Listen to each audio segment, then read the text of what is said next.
Kate Edwards, and today we're going to talk about pain. The reason I wanted to address pain today was because I'm a physical therapist, and every single day I see how pain affects people. I also wanted to talk about it because we've all been there. So we've either had a paper cut, we've sprained our ankle, or maybe we have chronic back pain or neck pain, or been in some kind of catastrophic accident. So we've all experienced pain. And the way that we handle our experience really can shape how we end up having pain in our future. Whether we can move forward and live our life the way that we always have, or if we end up stopping in our tracks. So it's really important for us to understand what pain is and how it can affect us so that we can move forward. Today we have a special guest, Dr. Dustin Lee. Dr. Dustin Lee is a physical therapist, and he completed his doctorate of physical therapy at Emory University, and then he recently completed his orthopedic residency through Mercer University in Atlanta. So it's pretty exciting because there aren't very many physical therapists around that have actually completed an orthopedic residency or a residency at all. There's about 2,000, I think, in the country at this point. Is that right? Mm-hmm. Yep. He's done all of this extra training just so that he can be a better physical therapist. Now, the reason I chose Dustin to speak to you guys today is because he has a special interest in pain and pain science.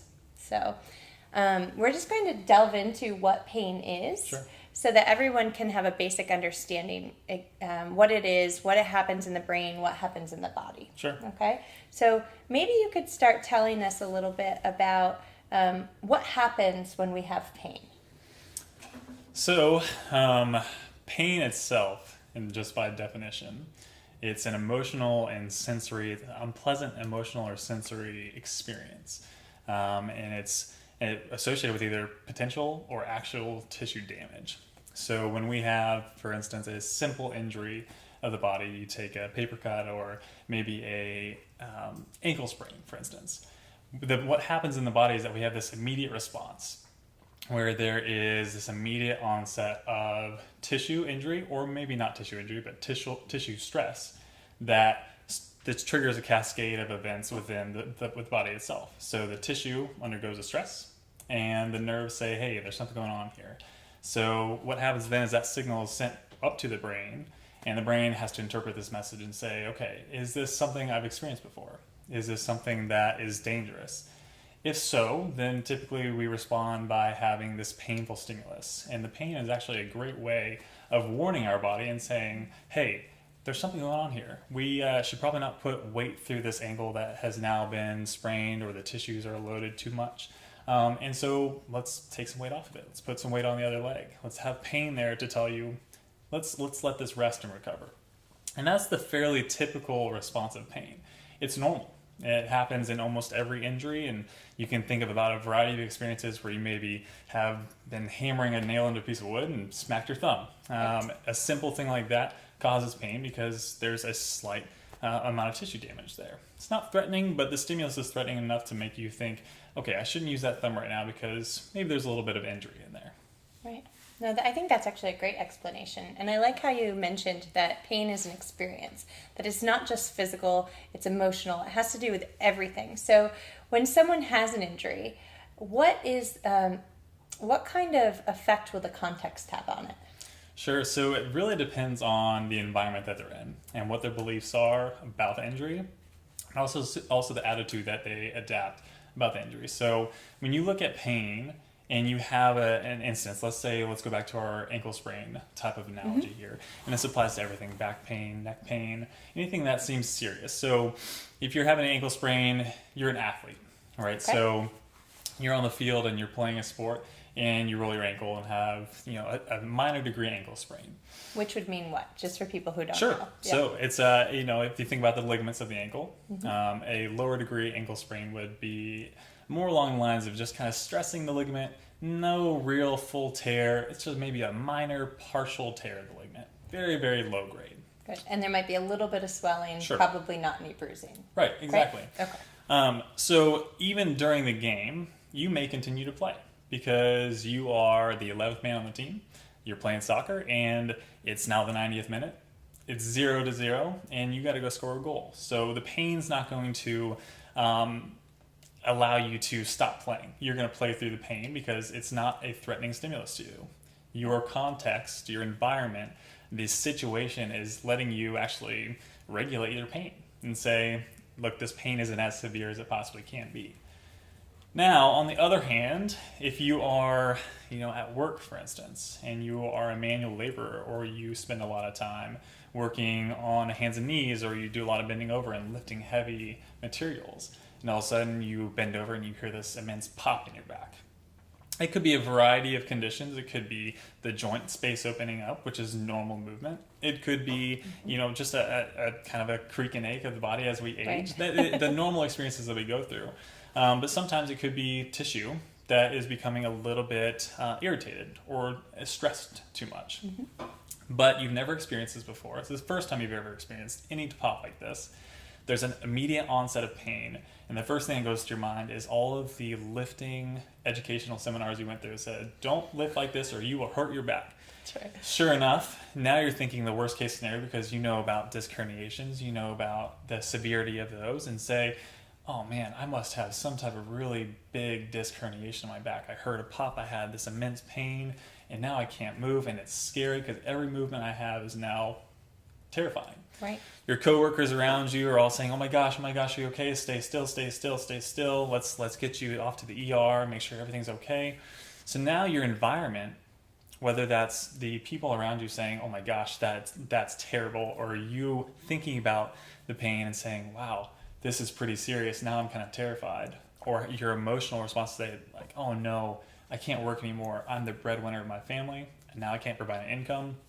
Everything that surrounds that momentary pop and pain is now influencing how much pain that potentially could be. So whereas if none of that was occurring, and you just had back pain after a long, hard day of work and maybe had a pop, but it's not a big deal, pain would be here. But you throw on all those emotional and contextual factors on top of it, and that just builds and builds and builds, and now your pain threshold's here. So you're experiencing pain at a completely different level with the same stimulus, the same mechanism of injury. So that's actually pretty amazing when you think about it. Yeah. And so many different people go through that exact experience. Right. Right? So what would you tell somebody that hurt their back in an environment like that?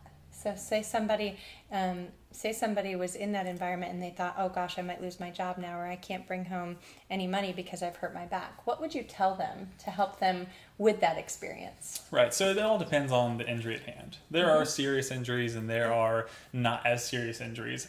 I treat all injuries as if they're serious because it impacts people's function, no matter how much pain they're in or not. But what I would tell that individual immediately would be kind of the research behind what we know about pain and research behind what we know about even back pain, which is something that impacts a lot of people on a day-to-day basis. Yeah. But what we know is that back pain actually kind of does this wave-like process where you have these, a week to months of back pain, and then that goes down with, a little bit of comfort from other people around you, or advice from physical therapists saying, here are the strategies to help you get through this episode of pain, or even just movement, really trying to get out there and staying active and staying moving. But what we know when we add all these things into your care, into your pain processing, that pain starts to go down. So the first thing I would say is that this is not going to last. Right. And that back pain does kind of come and go, and that's the normal process of it. But eventually those little waves that are huge at the time where you're like increased pain and then you have this decrease in pain, those waves get smaller and smaller and smaller with continuous activity, good rest and recovery, but also just really good surroundings. So your environment, make sure you're around supportive people, make sure you have a great physical therapist on your team that can help you learn good movement habits and good exercise habits, nutritionists, psychologists, anything that you think could surround you in a team environment and promote better, healthy change. Right. No, I think that's good. And I like how you brought up movement. So I think one of the big things around pain is when somebody gets injured, they're afraid to move. They want to sit down, they want to put ice on it, and they don't want to do anything. And in my experience as a physical therapist, and I think yours as well, that's the opposite of what we want. Right. Right? Yeah. I mean, pain is scary, right? So when you are accustomed to pain, if you're an athlete, you have kind of those aches and pains that you experience every day. It's not as threatening. So going out to practice or going out to perform whatever you are participating in, if you're a runner, you're going to continue to run potentially. it's not as impactful. But when you're in pain for the first time, it's scary. And you have to acknowledge that, and you have to acknowledge that it's the first time you've ever had pain, right? So when we have pain, our immediate response is to shut down and not move that limb or not move your back. And in some cases, this is necessary. You know, you think about a major trauma, maybe a bone break or a severe ligament sprain, where you're actually having tearing of the ligament. That requires rest time and requires some healing. However, we don't want to rest forever, right? Eventually, we want to get back on to that, you know, injured ankle or use that injured shoulder, because if we don't, then we can go on a cascade of other events that promote long-term perpetual pain, which is a whole nother discussion point there as well. But I would say that movement in itself, especially with back pain or an injury that's relatively acute, meaning days or weeks of just pain, that movement typically eases pain severity. And it promotes better blood flow, which removes any inflammatory response that's going on with an acute injury, even if it's very, very minimal. So I would say that movement's always kind of the go-to when you're dealing with with any type of pain or injury. But just use your best discretion when it comes down to that. Right. I think that's great. Now, you mentioned something about chronic pain already, and this is something I really did want to talk about because many people have chronic back pain, neck pain, just pain in general, knee pain, whatever it is, and they assume that they're always going to have pain because they've had it for as long as they can remember. Right. So can you start talking a little bit about what the difference is between acute pain and chronic pain in terms of the physiological component? So what happens in the brain? And then we can kind of move through that a little bit more. Sure. So just a simple differentiation. Acute pain is typically seen initially after an injury. So it's the pain you experience within days or minutes, days, weeks of an initial injury. It's a typical response to injury, and it's a normal response. So again, pain is a normal process. But that acute pain tends to go as we go through healing phases. Right. So initially what happens is you have this initial injury, and the nervous system says, hey, there's something going on, like we discussed previously, and the brain says, okay, let's put a little pain here and make sure we're not using that part of the body. So during that time, there's kind of this chemical soup from the nerve, and there's this response between the nerve and the tissue that has been impacted with this. And what that does is sensitizes the nerve. It makes it a little bit more sensitive towards touch or towards temperature or even a local inflammatory response. So during that process, you may experience kind of this little wider spread area of like tenderness, which is that normal response to an acute injury. And sometimes you can experience pain that goes up or down that region of the body. So if you injure your wrist, you may feel some stuff up into the forearm or down in the hand, which is a normal process. Right.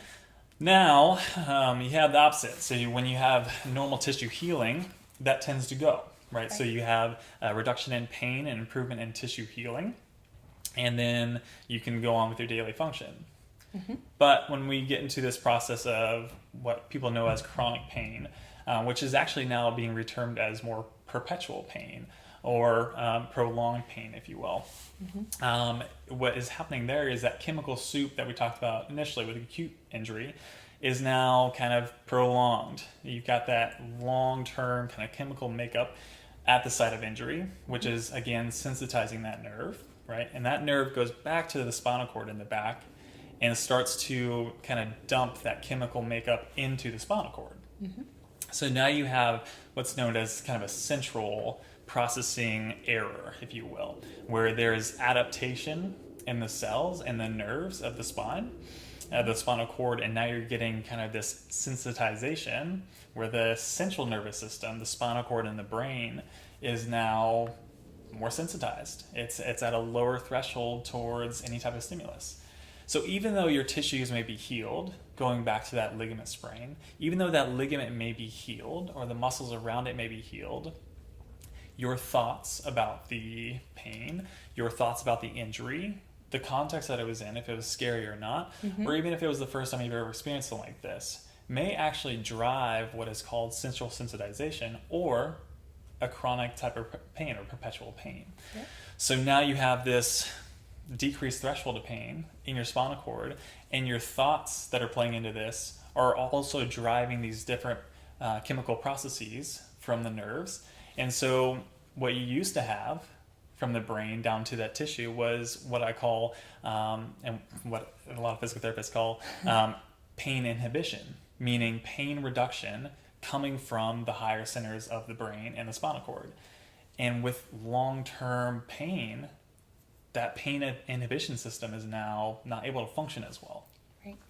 So now you're getting changes within the spinal cord level, you're getting changes within the brain level, and so what happens is this interpretation of your pain now becomes very smudged, if you will. It's actually impacting how you're thinking about pain. It's actually impacting your family relationships, your societal relationships. And not only that, but you're starting to lose a sense of kind of that body region.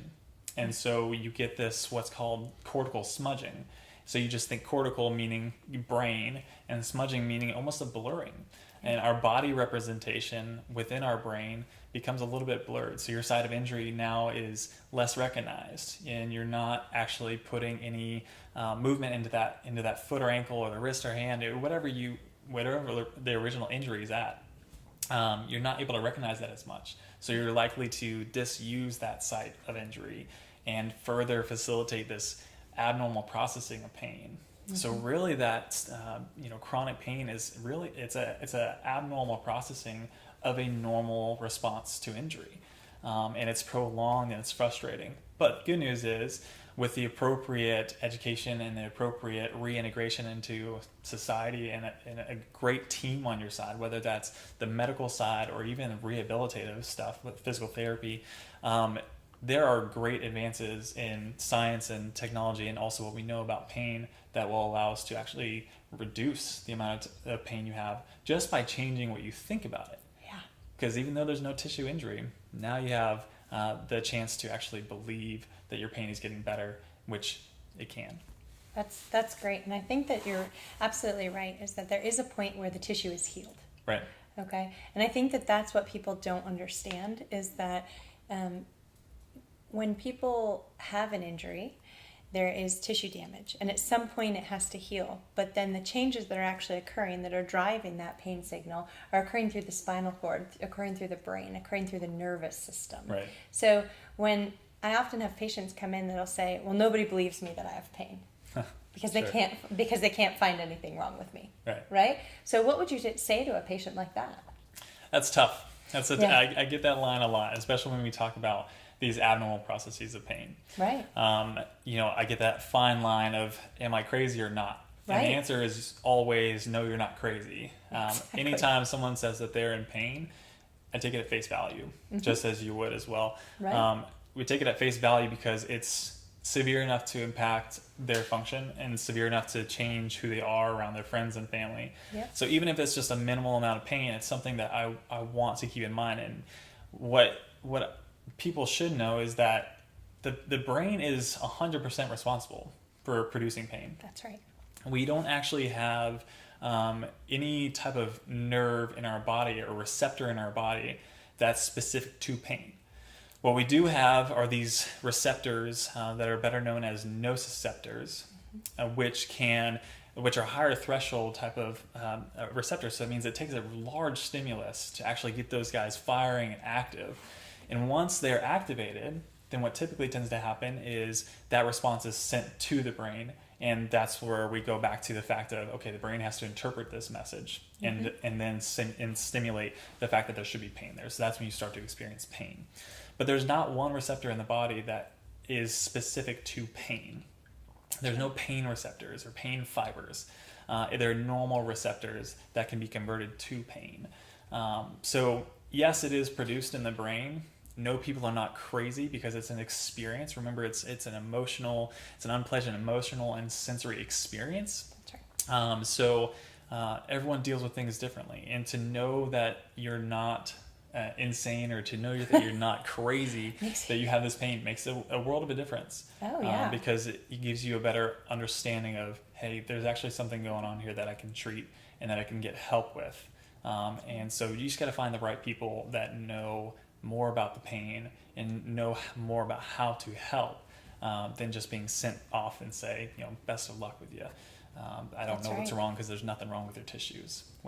And I think that's what happens a lot. And then people will be bounced around from PT to PT or physician to physician, and then they're lost. And then that experience in itself of everybody telling them, I don't know what's wrong with you, there's nothing wrong with you, you're crazy, or making you feel crazy, just adds to that amount of pain that they're in. Right. So you imagine that context again. So we talked about how the environment can play a big role into increasing pain and prolonged pain, how your beliefs about it can actually influence it, how it's affecting your emotions. But then you have this whole concept of, hey, there's nothing wrong with you. You shouldn't be in pain. What's going on here? Go see someone else. And then that person says, hey, there's nothing wrong with you. Why are you in pain? Go see someone else. I can't get this better. So now you're stuck in this trap of, and I can't get better because everyone's saying there's nothing wrong with me. So why am I in pain? And that's a tough spot to be in, because then you get that factor of, am I ever going to get better? And you get that fear of, well, is this ever going to change? And that's a tough place to be, but there are plenty of individuals out there that are great with education and great to educate others within the profession, within the medical profession, to say, look, there's ways we can influence this. And I think just knowing that should give you a sense of comfort to go try other people that are more experienced with pain and pain sciences, or at least get recommendations, so that way you don't feel hopeless and lost. Because there's definitely an answer. Pain may not go away completely, but it can be greatly reduced with the right education and right people. Yep, I agree. And so what are those things that we might do? So now we know there are people out there that can help pain, or help with pain, and help in a way that's not just giving medication or doing surgery. I feel like I have to bring that up a little bit. I don't, because I often find that people come in and they have more medications that I can even write down for pain.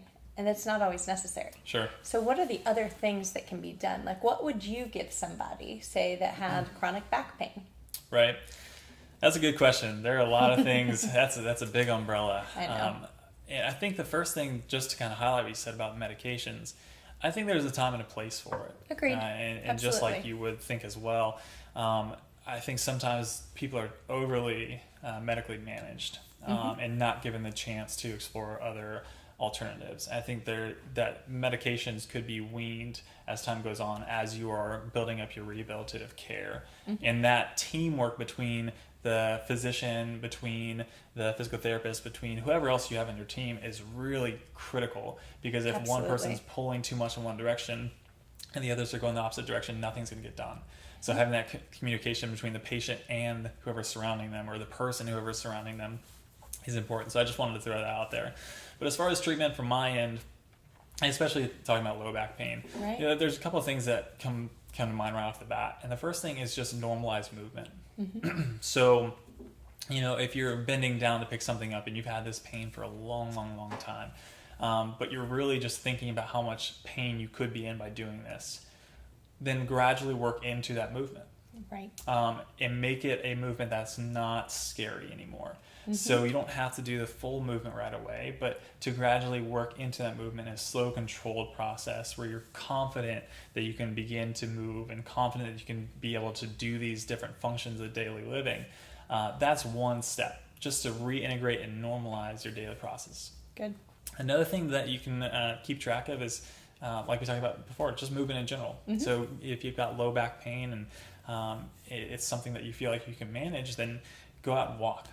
Even if it's just a walk to the mailbox, getting outside, inviting friends over, getting some sunshine, those all have really positive emotional and psychosocial or, brain impacts that allow you to feel happy and actually have those reductions in pain just from, as we talked about earlier, those pain inhibiting centers, the kind of the downgrading of pain just from being happy. So that's another thing that I recommend to people, is just activity modification. Yep. And then a couple other things that I think are very impactful are going back and reflecting on maybe what caused this at the time. So if you had chronic pain, what was going on at the time of injury? Was there high financial stress? Was there high emotional stress, familial stress within the family? what was it at the time that may have made this an abnormal process for you? And really kind of going through that framework and figuring out, okay, well, this was a little bit stressful at the time, and I had a lot more pain then. And since then, my family member, they're not doing so well, and things have been kind of constant since. Or I was still going through this financial stress, and every time I'm reminded about it, I have more pain. Understanding what may have triggered the increased response to pain is also another great method of pain reduction, because now you're understanding the framework behind what you set up to be. And then I think the last thing is just finding a good work-life exercise balance. Reduction in stress is another great thing, but just able to manage your day-to-day living without pain being the overall driver, learning what you can do within limits, and then progressively building upon that as you go. So I'd say those are my top 3 or 4 things that don't have to involve a manipulation, or don't have to involve hands-on care, but just overall things that people can do at home without too much extra guidance. I think that's great. That's really good advice. Is there anything else you think that the audience would really like to know about this? I mean, anything that kind of like other tidbits that they might find helpful? The first thing that comes to mind with that is, find a good supportive group. I think all too often people try and fight their way through lives by themselves. I've got this, and it really depends on culture, but it's kind of that macho mentality where I can do this, I can manage through that. There's a lot of value to that. But I think when you're experiencing a chronic or perpetual pain, something that has gone on for a long time, I would say that having a group that has had success is key. Because you think about the opposite, where you have a group that kind of shares stories and like, oh, my pain's this, my pain's that. Right. That facilitates the same pain process versus I've had success with this. What have you had success with? And getting involved in groups like that would be tremendous. The other thing that comes to mind is, like we talked about, find a really good pain specialist. Go see a good physical therapist that can get you on the right track. Even though you're trying to do this by yourself, there's a lot of value to that, like I said. But having someone to not coach you along, but to kind of walk you along and say, what about this? Have you thought of this? Or have you tried this? I think there's a lot of value to that, even if it's not the true physical therapy care that you think of. That's within our scope, and that's definitely something that a physical therapist can help out with. So those are the first 2 things that come to mind. I'm sure there's plenty more that'll come up, but those are 2 big ones for me. Good. And then if somebody was looking for a healthcare provider that specialized in pain, Sure. or understood pain in the same way that we're talking about now, how would they find them? That's a great question. It really depends on where you live. If you're here in Atlanta, you can always reach out to either, Dr. Kate or Dr. Dustin, and we can point you in the right direction if it's something that we can't treat, personally, and we feel as though someone with a different personality or someone with a better skill set will be able to treat you. We know plenty of people here in Atlanta that are very good at the pain sciences. That would be great resources. But then around the country, so if you don't live in Atlanta, there's plenty of physical therapy websites. So if you get on apta.org, which is our national website, you can search physical therapists within your area. And you can reach out to them, contact them, and say, hey, do you have anyone that can treat pain, chronic pain, perpetual pain? I've been dealing with this for a long time. If they know of people, they will be more than likely to forward you to the right people, or at least get you moving the right direction. So that's one avenue that I would recommend. And sometimes, we have within physical therapy different groups of social networks that we can reach out to across the country and say, hey, I'm looking for a physical therapist that's great with pain sciences. Do you know of anyone in this area? And oftentimes we can find that out and relay that response back to the person looking. And the last thing I would say is most of the orthopedic residencies out there right now are doing a great job of incorporating this pain science education. Absolutely. Mine did too. Right. Yeah.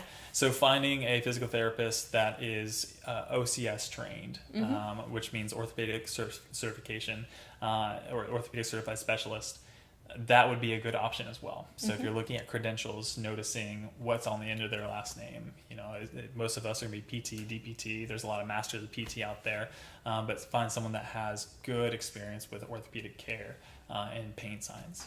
Yeah, that's great. Well, thank you so much, Dustin. Yeah, of course. I really appreciate you coming on and talking to everybody about pain. Absolutely. It's I think it can be so helpful when you actually know where to go and what it is. It takes the fear out of it. Yeah. So thank you, really. I appreciate it. Of course. Well, thank you, everyone, for watching The Whole You today. As usual, I'd love for you to please leave us comments and let us know what we can do better and what you want to hear about. So this program is for you. It's not for me, it's for you. I want to know what you want to know about. So thanks a lot. Have a great day.